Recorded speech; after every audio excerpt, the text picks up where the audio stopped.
He made the whole world laugh without saying a single word. But behind the laughter was a story of struggle, heartbreak, and genius. This is the story of Yeka, Charlie Chaplin, the man who turned poverty into art and silence into the loudest message cinema has ever heard. Charles Spencer Chaplin was born on April 16, 1889, in London, England. His parents were both stage performers, but life was far from glamorous. His father was an alcoholic who abandoned the family. His mother, Hannah, struggled with mental illness and was eventually institutionalized. By age 9, Charlie was sent to a workhouse for poor children, hungry, lonely, and forgotten.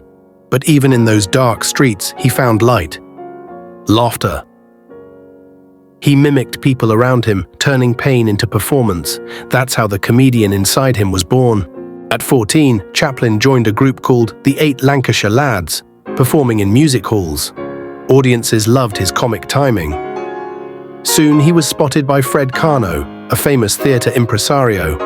Carno took Chaplin to America, the land of opportunity. In 1913, he signed a film contract with Keystone Studios. And in his second movie, Chaplin introduced a character that would change cinema forever. The Tramp. Baggy pants, tight coat, tiny hat, and that little mustache. The Tramp was funny, clumsy, but also kind, brave, and deeply human.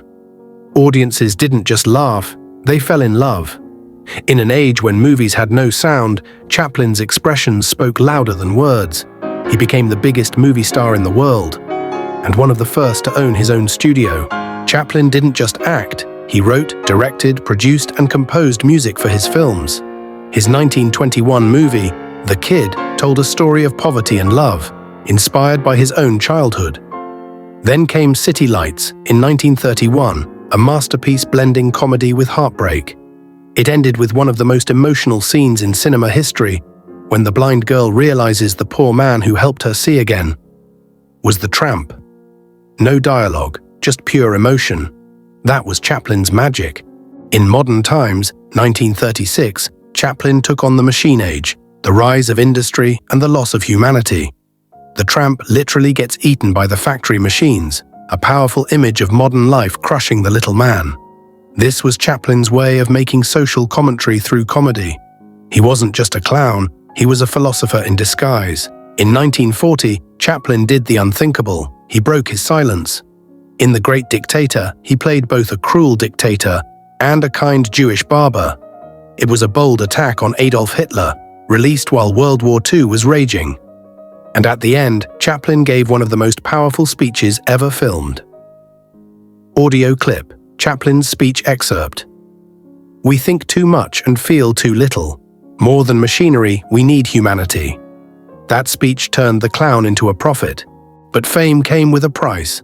In post-war America, Chaplin's political views were seen as too leftist. He was accused of being a communist sympathizer. When he left for the premiere of Limelight in 1952, the US government banned him from returning. After 40 years in America, Charlie Chaplin was exiled.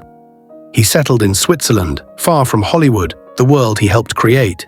In exile, Chaplin lived a quiet life with his wife Una and their 8 children. He made a few more films, but his time in the spotlight had passed. In 1972, after 2 decades, Hollywood invited him back to give him an honorary Oscar. When he appeared on stage, the audience gave him a 12-minute standing ovation, the longest in Oscar history. The world had finally forgiven its clown. In exile, Chaplin lived a quiet life with his wife Una and their 8 children. He made a few more films, but his time in the spotlight had passed. In 1972, after 2 decades, Hollywood invited him back to give him an honorary Oscar. When he appeared on stage, the audience gave him a 12-minute standing ovation, the longest in Oscar history. The world had finally forgiven its clown.